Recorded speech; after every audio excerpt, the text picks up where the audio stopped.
Yeah, sure do. Thanks everybody for coming. Uh, Happy Monday. My name is Jack King with BuildingLogiX, and going to act kind of as your behind the scenes host today. We're going to talk a little bit about metering performance during this session, how to leverage it, how to use it to track your results, and maybe see some unique perspectives on doing that. You've already met Nick. Nick runs our connected building services team on BuildingLogiX, and he's an energy engineer out of the University of Dayton, and he's been with us for quite some time and is quite skilled at what he does, and we're happy to have him. And also, we've got a special guest with us today. His name is Darren Bevill. Many of you would probably already know or have met Darren. Darren has been a client of BuildingLogiX for probably close to 16 years. He's a graduate of the Navy Nuclear Power School, so he knows a little bit about power generation. He was the energy manager at Vanderbilt University for a number of years and is currently a project management folks on the commissioning team of Salis O'Brien in Nashville, Tennessee. He is instrumental in helping us develop some of the software applications that we currently involve inside of our BDX platform, and was instrumental also in the meter strategy at Vanderbilt University, and offers a unique perspective to all of us. So a couple of housekeeping notes here. If you got a question, put it in the chat, please. We'll try to get to everybody's question before the end of the session. And then additionally, if you've got some things you'd like to hear us talk about in future sessions, we'd be interested in hearing about that too. If you want to put that in the chat as well, we'd be grateful. So with that, Nick, I'm going to turn it over to you, and I'm going to sit here and be quiet and enjoy the next hour. Thank you, Jack. I appreciate the introduction, and just want to thank everyone again for being here today to talk with us. I think Jack did a good job teeing it off, but essentially, like he said, we're going to be talking about why metering matters and what you can get out of that data. We're going to be talking about you'll hear us say measure to manage quite a bit today. I think that's one of the phrases I picked up from Darren specifically, and I've definitely taken it to heart. But we're going to touch on cost control and our ROI. We're going to talk a little bit about operations and reliability, any kind of compliance reporting, and then capital planning, and how all those kind of roll up under the umbrella of metering, and specifically how it can help you kind of achieve certain goals that you have in those areas, and how you can better leverage that data. And one of the things I want to do is give Darren an opportunity to kind of kick off, a little bit of a story and some background information from his side of things, and let you guys hear from him. Morning, everybody. I guess we sort of start from a position of I've lived in this world and sought to collect an awful lot of data, installed a lot of meters, and had a lot of pretty much all the problems you can have with metering. So there's experience is quite the teacher, right? But if we kind of start from the beginning, as Nick mentioned, it's hard to manage what you can't measure. And if we look across most business segments, you can pretty much every hospital, every school, every business knows how much they spend for toilet paper, for example. You know how many beds you have in a hospital, and you know how many aspirin you consume, and there's all kind of metrics that each of these businesses have, and everybody knows how much they actually spend for you, how much it costs. And we start talking about how do we break that down, how do we do something about that. These metrics are all used to manage your business, and if you can't break down the utility piece of it, you can't actually take any steps to manage or reduce your cost, or it's more difficult. The other sort of fundamental truth is meters don't save money. You can spend an awful lot of money actually putting meters in. So, arguably, when you go to management and you ask for a pot of money to install meters, there's a whole lot of, okay, well, what's this going to save me? And at the end of the day, it's like a lot of things. You have to invest in the opportunity. And I think there's another piece where just an example from my past. I walked into a situation where there were a lot of meters in place. But at the end of the day, if you're not doing something with that meter, if you're not actually collecting data from that meter, and if you're not rolling that data up into a usable format, then really what good is it? And I think from that, we can talk about the business case part. Data is the key to building a winning business case. And, you know, I would like to think folks would give me money just because I'm handsome and fun to be around, but that really never happens, or at least not for me. I'm sure there are folks on the phone that have better luck with that than I do. But at the end of the day, building a strong business case, actually taking this to your management, saying, here's what the facts show. Here's where the opportunity lies. Here's where we think we can actually make an improvement, and here's what we think the savings will be. Those are powerful arguments, and it's what we have to do to be competitive with the other business functions, if you will. And lastly, I would say nothing says success like measurable results.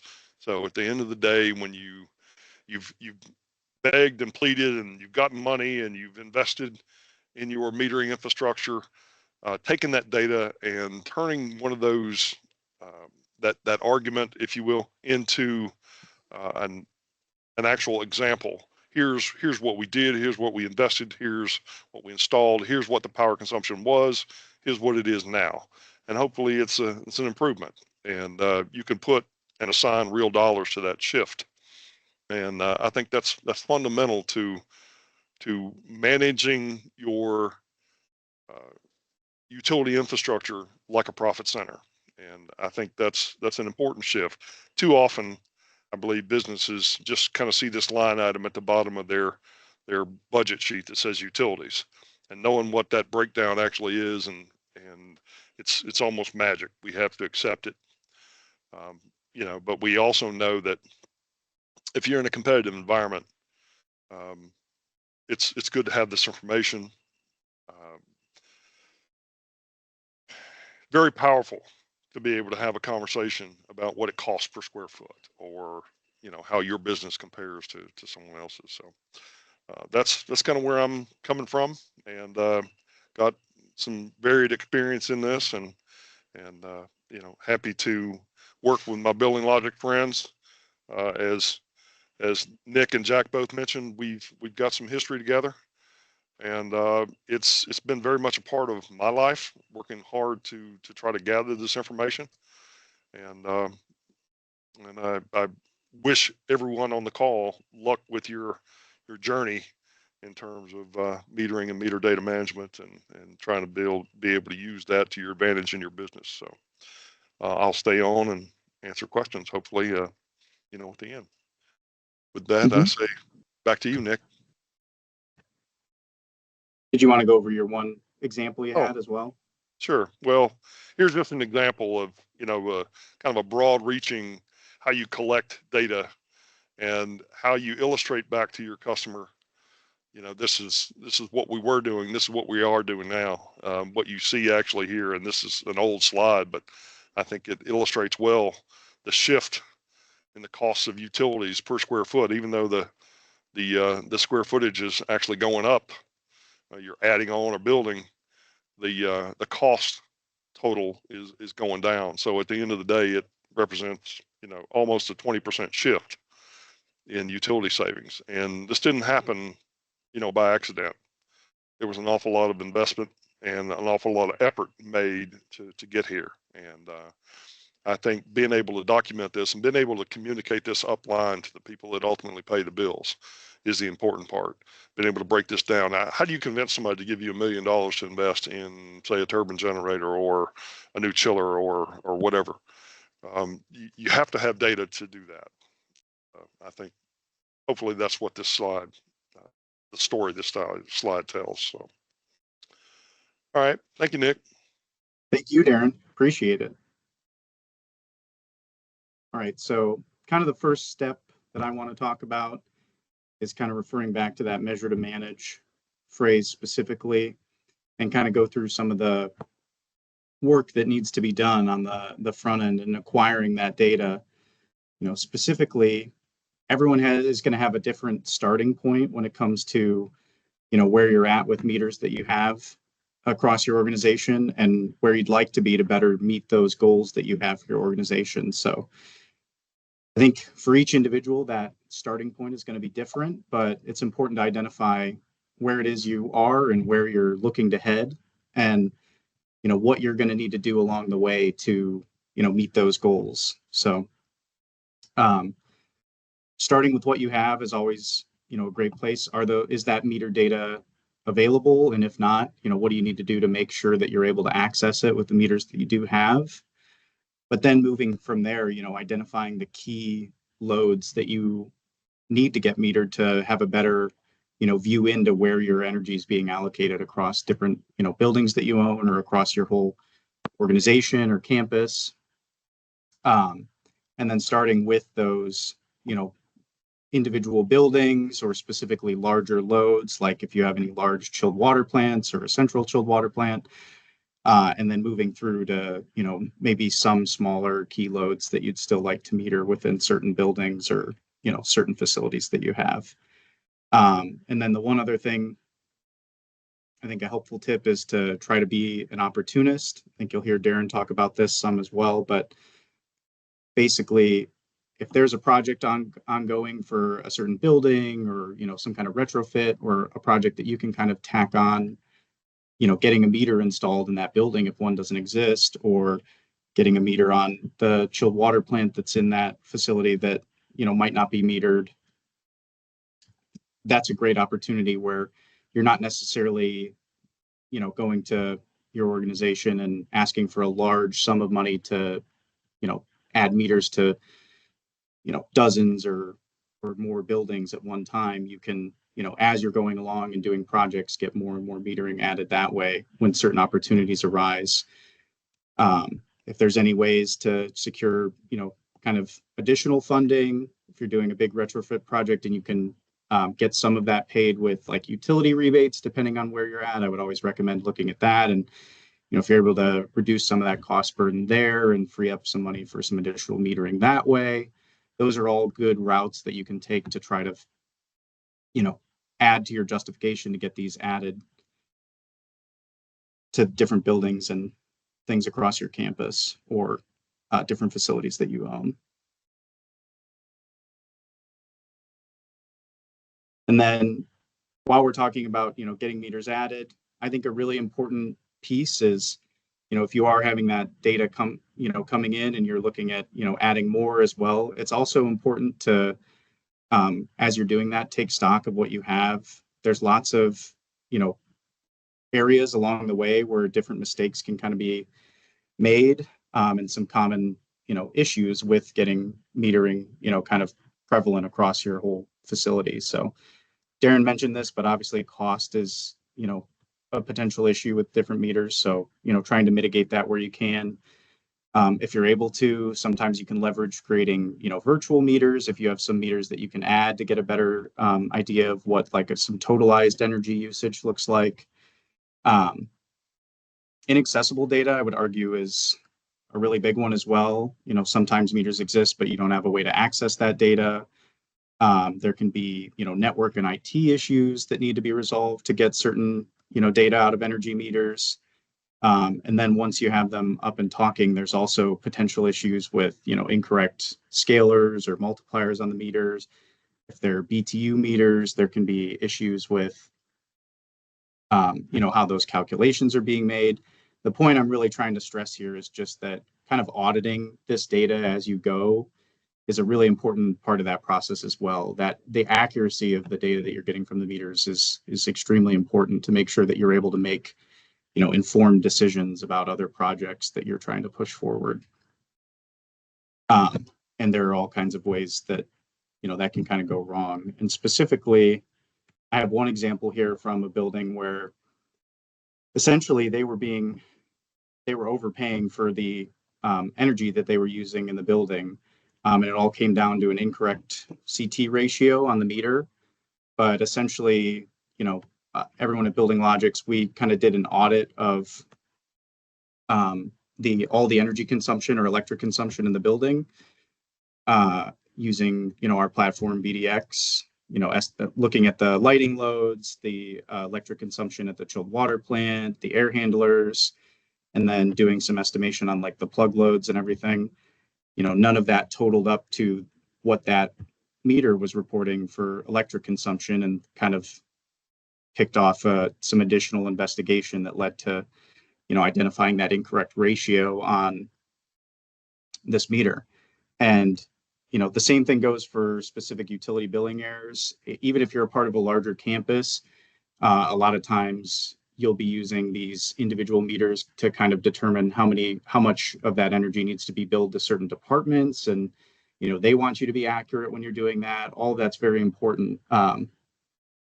And I just saw a question come through about, is that the only time you ran into a meter error like that, the ratio, or is it common? And I would say that, at least in our experience, especially when you're looking at a large number of meters for an organization, I would say it's pretty common to find specific issues like that with certain energy meters. And Darren, I'd be interested to hear from your perspective as well, like what your experience has been. Sure. What I would say is meters are installed by people. People make mistakes in the setup, and PT, CT ratios is a number of, the setup of the meters is pretty complex, at least for somebody like myself. At the end of the day, trying to validate that data is absolutely imperative. And what Nick described is they were able to assemble the information that kind of sort of a parent-child relationship to the cost or to the consumption, and it's super important to be able to validate. And sometimes in the field, I would ask folks to go actually put a meter on the feed and do an instantaneous validation, just to make sure that what we were seeing is accurate. So yeah, it's a difficult nut to crack sometimes, and super important. Yeah, I couldn't agree more. And that's what I wanted to stress with these past couple slides as well, is that, just the component of getting the data is one thing, but if we're pulling data in, the accuracy of that data is, paramount to you being able to make decisions. And, this also goes hand in hand with potential issues that you're going to see on the billing side as well. We've helped, numerous people over the years, lots of K through 12 schools and other organizations as well that, had not just, small billing errors, but relatively significant billing errors from utilities that resulted in, tens of thousands of dollars of, bill credits that came their way.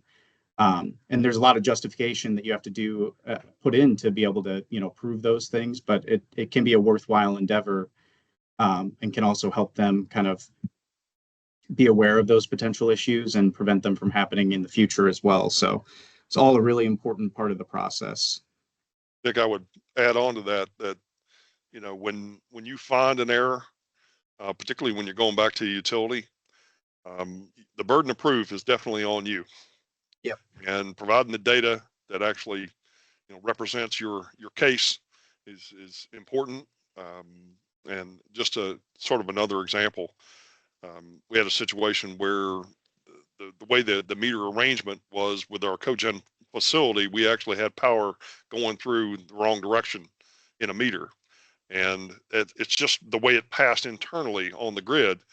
But that meter actually picked that up as consumption, and it added an extra, I think it was $16,000 or $18,000 to the bill. Now that's pretty good money in my house. It's not it could go unnoticed in $1 million bill, but at the same time, that's significant money. So Absolutely. You don't know these things unless you're trying to match up the utilities. And actually, it's not about necessarily not trusting utility, but it's a matter of understanding your consumption, beginning to understand it, I guess, is the point. Absolutely. Yeah. And even, common phrase, trust but verify is, I would say that's always relevant in these, scenarios. And typically, if there's a mistake like that, it's not because they were trying to charge you more or anything like that. You just need to be able to prove that there was an actual error, like you said. It's the burden of proof is on you. But typically, we've had good experiences once we've been able to justify that with the utility companies, correcting any errors that were being made. Okay, so now jumping in, we're going to kind of talk about the business case for smarter utility management. And specifically, one of the things I want to talk about is, on the cost side, projections for, utility rates are, they're projected to go up significantly in the future. And I think there's a lot of things to consider here. And, I think all of you would, resonate with the idea that most organizations don't just have large bags of cash sitting around, and you need to be able to make informed decisions about what you're going to do with the money that you do have. And I think it's key to ask the question, how are you preparing for this potential increase in cost? A lot of times organizations will just write off, utility costs as, they are what they are, but there's a much smarter approach that you can have to this problem, especially when you have data to support the decisions that you're making. And, kind of on the right side here, I just have a few icons on this scale, but, you're dealing with potential sustainability goals that your organization has set, future construction projects that might be slated, or whether that's for, retrofitting existing buildings or building new ones if your organization's expanding, sometimes roped into certain sustainability goals. There's also some electrification progress that's being done with organizations. And if you're seeing the graph on the left, electricity is, slated to kind of rise the most in here, whereas natural gas is kind of staying, it's projected to have a slight increase over the next couple of years. So not only are you seeing rising costs on the electric side, if you're converting more of your utility consumption to electricity, that's going to compound as well. And all of this kind of, the point that I'm trying to get across is, having this data to support where you're going to, make the greatest effort in your organization is going to help you spend the money that you do have most wisely and mitigate, those increases as much as you possibly can when it comes to making those decisions. So at the end of the day, I think the big takeaways is the cost of energy is going up. And, if you have a certain budget slated for, consumption and projects around these, how are you planning for that, significant increase in cost moving forward? And if you don't have a plan, what do you need to, what processes do you need to put in place, or what do you need to set in motion to start to get your, arms around this, significant increase that's coming? And back to the metering piece of this, having all that data kind of allows you to, better engage with, certain projects and things that you can implement across your campus. And measurement and verification is a big one. With any kinds of projects that you're doing, energy savings measures that you're doing, controls, retrofits or upgrades, being able to go back and verify that those savings are valid and that you're seeing a change there is going to be really important, especially if you're doing any kind of utility rebate project that ties into those. You need to be able to verify those savings in some manner to be able to get the rebate for those projects. Billing verification, we talked a little bit about that, but I do think that that's an important piece. Being able to verify that your billing's being done correctly is always going to be something that you want to be looking into. And on the water side, with chilled water, hot water, or even just water being delivered to the building, if you have good metering, a lot of times you can catch leaks before they become disastrous. You can identify that you're losing water under certain scenarios, or over consuming chilled water or hot water in certain areas. If you have hot water valves or chilled water valves that are stuck open, being able to identify all kinds of issues like that with meter data. And then I have a question from someone in chat about how often you'd find utility billing errors.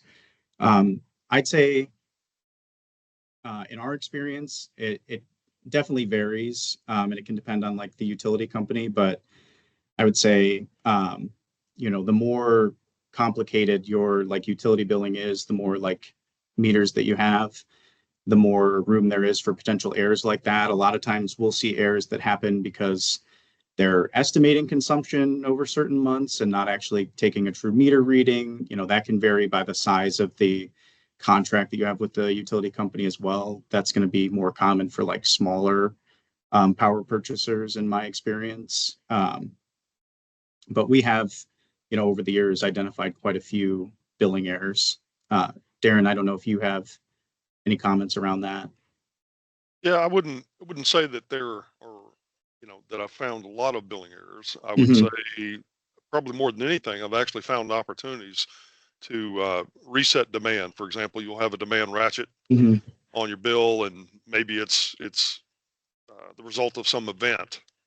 And it may be an event caused by the utility company. In one particular example, there was a pretty substantial demand ratchet that was established, and this particular rate structure was in Miami, was penalizing this client for, up to 24 months.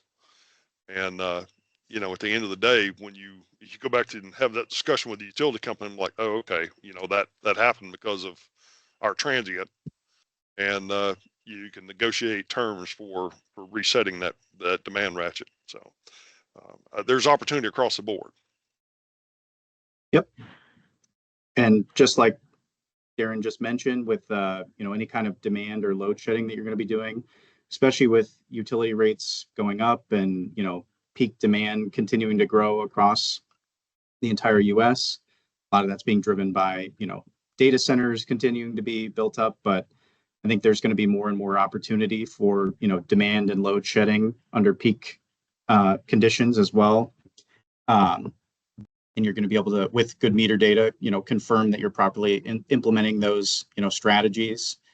And then we've also seen really great effect, helping certain clients we work with get a handle around their meters that they have in place. Some of them have, specific emission reporting requirements that they have, especially if they have any on-site generation. Being able to have quick access to that data is often really important for them to, continue to meet the standards that they're required to meet, and can be an important part of that process as well. And then a question from Jack: if you're working with a new campus level client, how would you advise them to get started designing a process to leverage existing meter data, and what steps would he recommend to best leverage it going forward? And that was a question for you, Darren.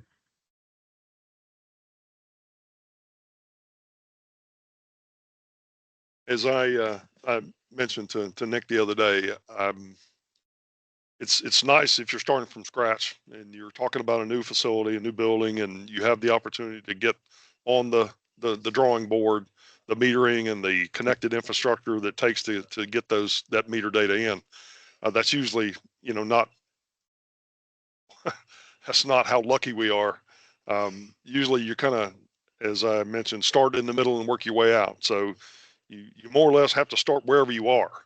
And one of the things that I find is that a lot of clients have meters installed, and just trying to turn that meter into a connected piece of equipment that you can actually pull data from is, it's kind of the first step. So if you've got a meter out there that's actually connected, or perhaps not reporting, but is in place, then trying to make the most out of the assets you already have investment in is, I think, a good first step.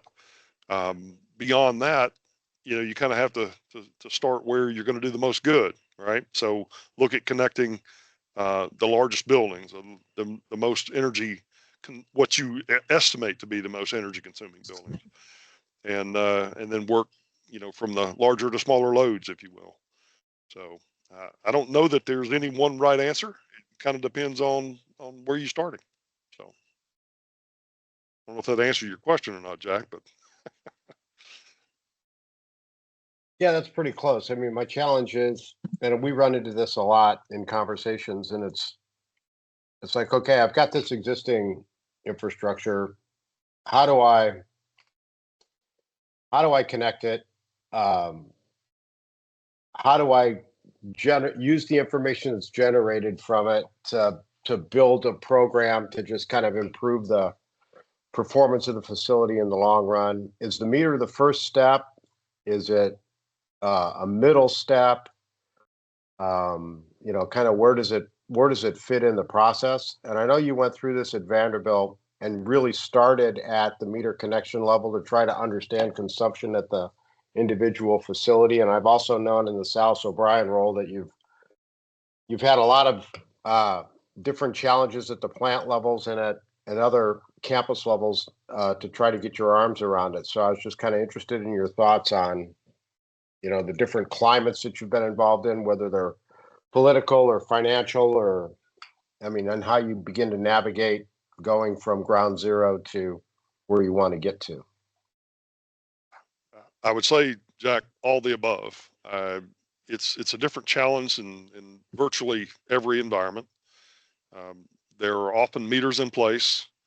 There are pretty much always budget restrictions, and there is always competition for funding, and there's never enough money, and you're always in competition with, you know, a department head that wants to add a new laser. And, you know, how do you have that conversation? I want to add a new meter, and, you know, what's that going to bring to the university? So building the business case is, you know, we're back to building that business case so you can compete for that funding is an important step. I just, you know, clients are all different. They all have different attitudes. They're all starting from a different place. Your building automation system, the maturity of your building automation infrastructure, the version. I've, you know, been to a number of facilities that had pretty much every version of Johnson Controls ever made, and you know, there's multiple generations of building automation and controls there, some of which won't talk to the other. So multiple platforms within a campus, multiple platforms, you know, within a hospital.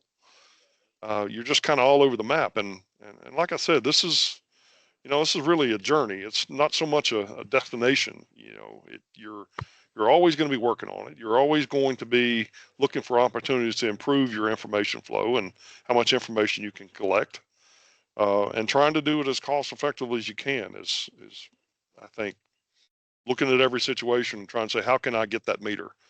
And perhaps prioritizing meters where you think there's opportunities. And some of this is, you know, is being able to bird dog this a little bit and saying, okay, I've got some pretty major equipment here. I believe there's some opportunity here in what I see as far as how they're operating today. If I had more data here, I could probably, you know, build a business case and maybe replace a piece of equipment, maybe replace a chiller or something like that to be able to really drive in significant energy savings. So start in the middle, work your way out. Yeah, thank you. And while you guys were chatting, we got one more question or comment really from John M. He said, in his opinion, an issue with those existing meters is actually getting them, it's actually getting connected up to those meters. It's not always that easy. And I would agree with that sentiment as well, that, you know, it's not always plug and play. There's some work that has to be done. You have to figure out what kind of communication protocols those meters do have and how you're going to actually be able to integrate those into, you know, whatever system you're going to be interacting with that data in.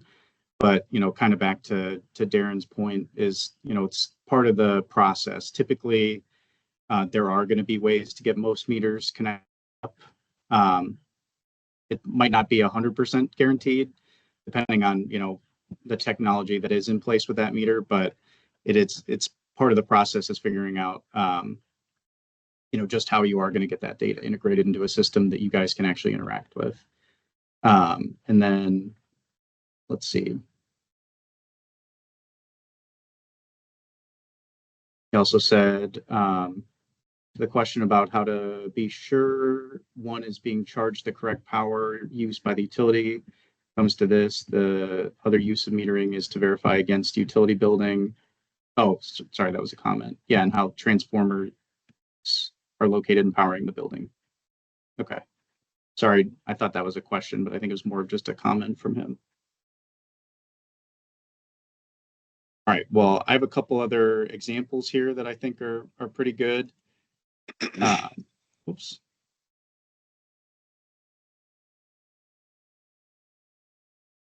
So I want to jump to where it's all on the chart here, but basically this is an example where a building had some unoccupied scheduling in place that got overridden, and you can clearly see that overnight.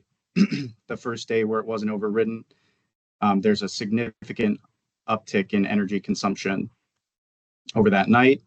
And this is just a great example of how metering can help you on the M&V side of things, confirm that any changes that you're making in programming or any energy efficient controls programs that you have are operating as intended. And when you're able to catch things like this, you're able to kind of protect those energy savings, where in this case that was going to be several $1,000s of increased consumption a month that you're able to correct this issue and see it return back to normal operation, instead of just waiting for someone to notice, hey, this building isn't unoccupying like it's supposed to, or someone overrode something, and you don't catch it until you see a few bills that are higher, or essentially you're waiting for someone to notice some other way. Being able to look at actual data like this over time, it's much easier to kind of see the story from like a bird's eye view and catch those things when they happen, even though you might not know exactly what's wrong when you're looking at it right away. It still tells you that I need to go dig into this building a little bit and see what's going on, what changed, and why my consumption has increased so much. And in this case, you're looking at the nighttime operation, and scheduling or occupancy is probably a key scenario that you should look at. The other one I have here is a similar thing where an unoccupied heating set point got overridden. You can see that resulted in significant energy increase, especially on the weekends here in this trend. But being able to go in and see that and then release the override and have it return back to much more efficient unoccupied heating set points is able to very quickly drive that back down to a much lower number when you're able to unoccupy the buildings. So both just two good examples of how being able to look in your meter data a little more in depth can help you kind of protect the energy savings that you've achieved already as well. Hey, Nick, could you back Yeah. up the slide, please? Yes. One of the things that's important in terms of actually being able to pull the data and do some analytics, what you see here is not just a total of how much was consumed 1 month to another, or 1 week or 1 day to another. It's actually the profile of how you're using energy hour by hour.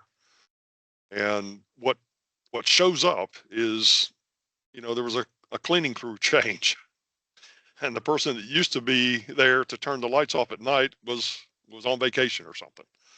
And then all of a sudden the lights aren't getting turned off. So, that hourly profile was instrumental. And you can use that hourly profile data, by the way, to look kind of at how you consume round the clock. So it's not just how high do you go, but it's how low do you go? How much am I turning off at night? And, could I turn off more stuff at night? Can I reduce my load at night? Can I reduce my peak during the middle of the day? Can I turn it off sooner? Can I start it up later? These are, how we attack or look for opportunities. And, at the end of the day, these facilities are not here for our purposes. We're here to help the clients or the customers, operate their infrastructure as efficiently as they can, but at the same time meeting the facility mission. But if they're starting up the building at 5 a.m. instead of 7 a.m. when actually people actually start showing up, then there's an opportunity to shift, any kind of automatic settings or lighting control or any of that kind of stuff that might actually reduce your overall consumption pattern. So anyway, the profile is a powerful tool at the point. Absolutely. Thank you, Darren. All right. And then one other thing I wanted to touch on that we've been, especially at BuildingLogiX, spending a little bit of time on ourselves, is trying to come up with additional ways to, communicate with data and how that's going to be more powerful in certain ways, depending on who you're talking to. So one of the things that I would encourage people to do with their data that they're collecting is to try to be creative, and develop, stakeholder friendly stories that are going to, essentially communicate the story you're trying to tell in a way that they're going to be more receptive to. So one of the things you see on the right here is we were talking to a museum that we work with, and they really like, facts that they can kind of portray that speak directly to, people that are attending that museum. And this is one of the things that we came up with them that's like kind of easy for everyone to understand, and talks a little bit about exactly how much air they're moving throughout their facility and how much it takes to, keep that building conditioned. And, it's a nice and easy like fact that they can include that speaks to, all those people that are attending the museum, and especially all of their donors as well. It helps communicate, all the work they're doing behind the scenes that kind of goes unseen, and I think tells a more powerful story, and is also just a cool fact that like people are going to remember a little bit more. And this data specifically that you're going to be collecting on the meter side of things, if the story that you're really trying to tell, we've talked about like cost per square foot. That is a very powerful metric that you're going to be able to communicate things for about your different buildings, like in your portfolios, and how they're actually performing. But telling that story to different people, whether you're talking to execs or operations or the finance department, that story is going to look slightly different and be more powerful if you take the time to be a little creative with how you're communicating those numbers. And that's something that I would, encourage everyone to do. And then on the dollar side of things, this is another example with a hospital that we worked with, where, over the years they were saving, essentially billions of dollars a year with this most recent year. But some of the feedback that they had gotten was, for $3 million of savings with all the work they're putting in, they could just install another MRI and, increase their revenue that way. And, how does that actually impact their bottom line, or why should they care about, making these, energy efficiency improvements, and kind of changing the framework a little bit and communicating that from a revenue standpoint. When you take into account like their operating margins, when you're saving on energy, that's coming from the bottom line. You're removing that from your operating costs. And that became a far more powerful story that they were able to bring back to, their CFO with all the work that they're doing is, when you take these $10 million in savings that we had in energy savings, and you equate that to a, top line revenue number, that's a far more powerful story that, can help them, secure more funding for the projects that they're trying to work on. And I think that's what I'm really trying to drive home with these couple slides, is figuring out how you need to communicate certain numbers or outcomes that you're seeing to your different audiences is really going to help you get traction where you need it, and help you, really communicate the value of all the work that you've done previously, and hopefully get more and more people on board with what you're trying to drive forward with your organization. And we got a lot of great reception from doing this. It's not, particularly difficult or novel, but it was powerful in this case. And that's what I'm trying to drive home here is, just looking at the numbers a slightly different way can sometimes change the whole reception of what you're presenting.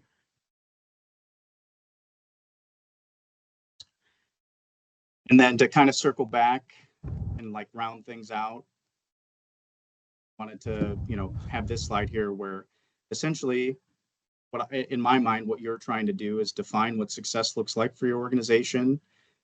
You're trying to acquire the data that you need and use that data to help make decisions about projects that you're going to engage on, and take action, and then verify the results of those actions that you've taken.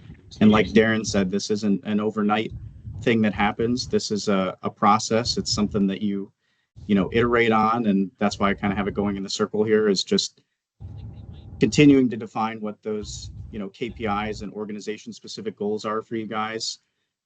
Cost per square foot being a big one, but what are some other like KPIs that are going to speak to your organization specifically? Back to that revenue number we were just talking about on the other page, if you're a campus, do you roll that up into, what that would equate to and, additional like student admissions or things like that, things that are going to speak to people in your organization. And then on the specific KPIs, one of the things I would also recommend is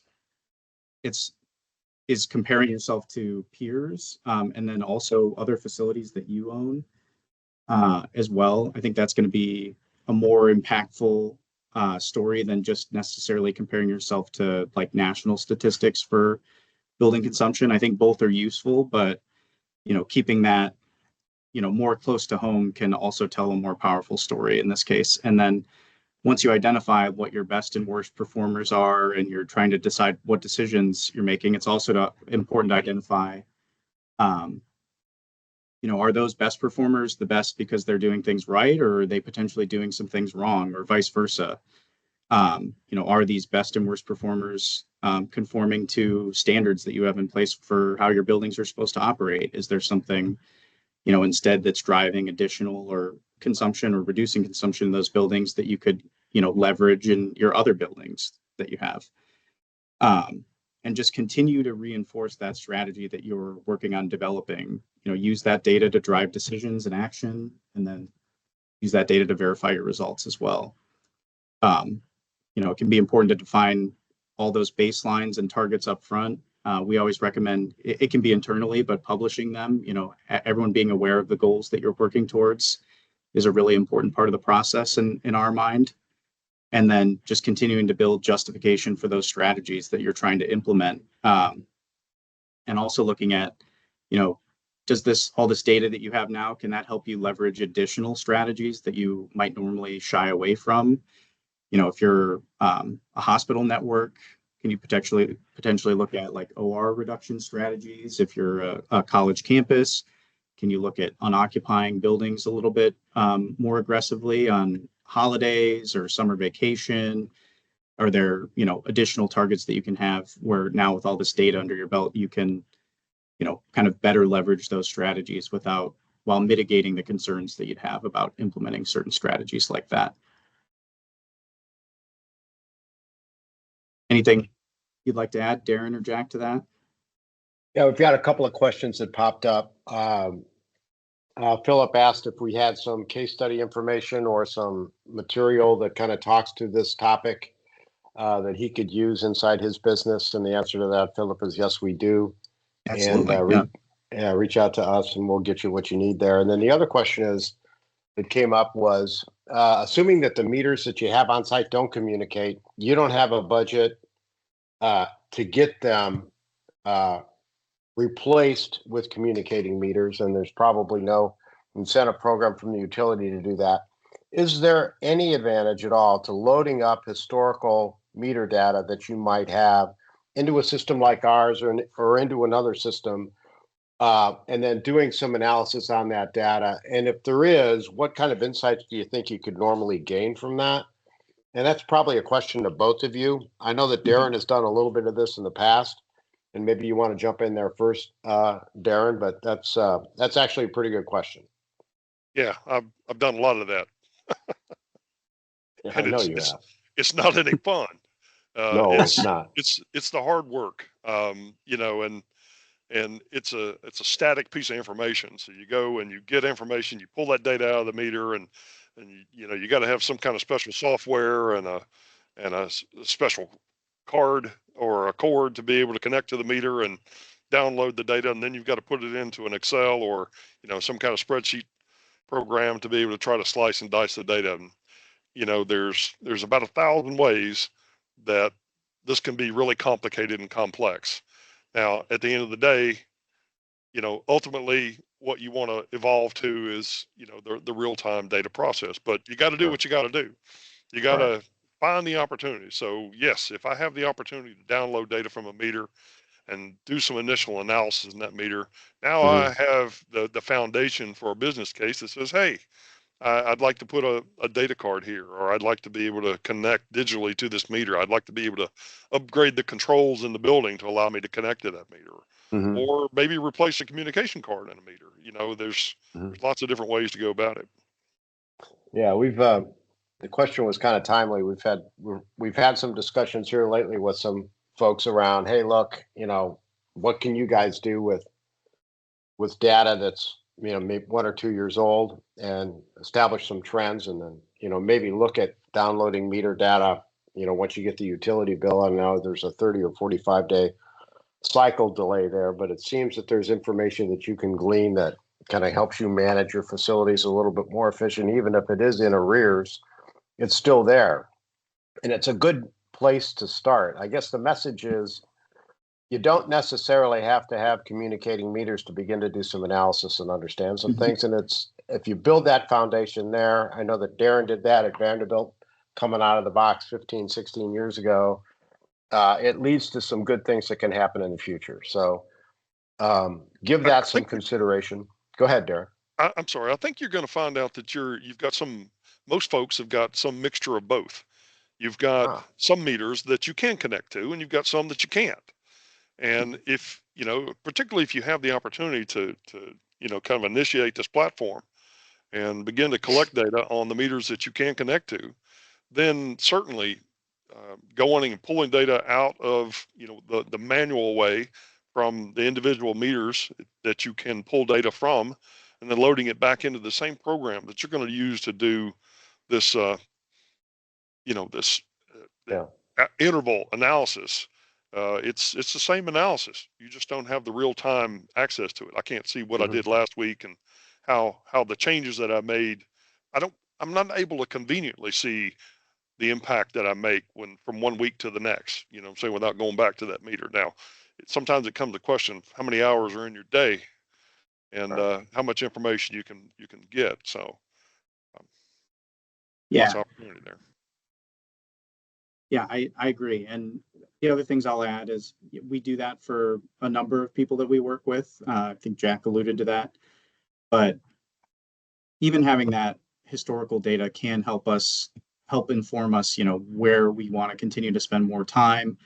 And the other thing I'll add too is a lot of times what we'll do is, we might take that historical data, but your air handlers, the fans might have VFDs on them, and we can capture, fan power and roll that up into total fan power consumption. If they don't, we can still get a pretty good estimate on that.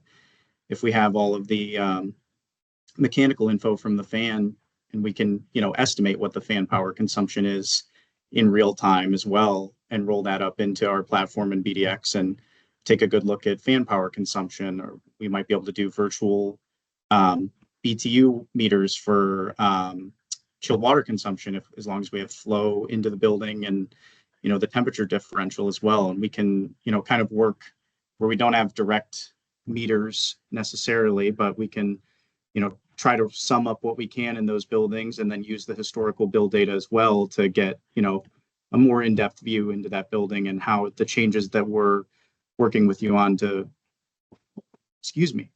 um, to reduce energy consumption is actually impacting that building, and what kind of success that you're seeing in that department. So there is a lot that can still be done when you just are uploading historical meter data, and engaging in that might help you decide, where you first want to go about installing additional meters after that. Right. All right. So we've got about 5 minutes left here, guys. Any closing comments? I had some questions for Darren, but I think I hit all of them. These were just a reminder if we didn't talk about them. So I would just say, if there's any other questions from everyone out there, if they have anything else they want to ask, to go ahead and do that. And then for anyone that wasn't on any of our other webinars that we did for this, we've done a few over the past couple months. We talked about chilled water plant efficiency. One was precision chilled water, that went a little bit more in depth into the performance of chillers.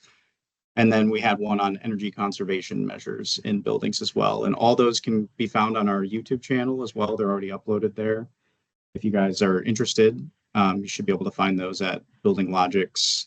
YT is our YouTube channel. So I just wanted to make that one comment, but if anyone else has any additional questions, please reach out to us or put them in the chat right now. Yeah, I will say, go ahead, Darren. Well, I was just going to say, while you're collecting questions, a couple points. According to a couple sources, electric rates are on the rise across the country. They're up like 10% from 2025 to 2024. So this is not going to it's going to only become more important that you actually manage your facilities efficiently. Sustainability is another angle we didn't really talk about. Most of the time we're kind of talking about cost, but these things are all related. So when I reduce my energy consumption, I save costs. I also reduce my environmental footprint. So these things are related. Now, I'm going to encourage you to take advantage of the opportunity within your organization. If the climate is all about sustainability, then you need to get smart about sustainability and document your results in terms of carbon impact and reduce kilowatt hour consumption or BTUs or carbon footprint, whatever that is. And the other thing in Nicholas's example about the MRI machine, you may not be your project may not get prioritized ahead of the MRI machine, but it'll be a close second. And the next opportunity, whenever they get that MRI bought, you need to be in the wings waiting with this opportunity to impact the bottom line. Again, it goes back to the business case being the most important element there. So that's it. Okay. Absolutely. So I would suggest these sessions are about you. They're not necessarily about us. We enjoy doing them, but we want to make sure that they continue to be relevant. So if you've got some things that you would like to have us discuss or dive a little bit more deeper into, let us know. We normally plan these about maybe 60 days out, 30 to 60 days out. And so we've got some flexibility there. So if you have some topics you'd like us to discuss and drill into a little bit deeper, drop us a note and let us know. And in the meantime, I want to thank you all for spending as much time as you spent with us. I know your time's valuable. Yeah. And Nick and Darren, thanks a lot. Thank you, guys. I really appreciate it. My pleasure. Hey, going off of that, our next topic is on BACnet network health, and that'll be on October 13th, but still encouraged to, submit some ideas for any future ones you guys might have. Great. Perfect. Thank you, Jack. All right. Thanks, everybody. Have a good day. Thank you, everyone. Have a good day.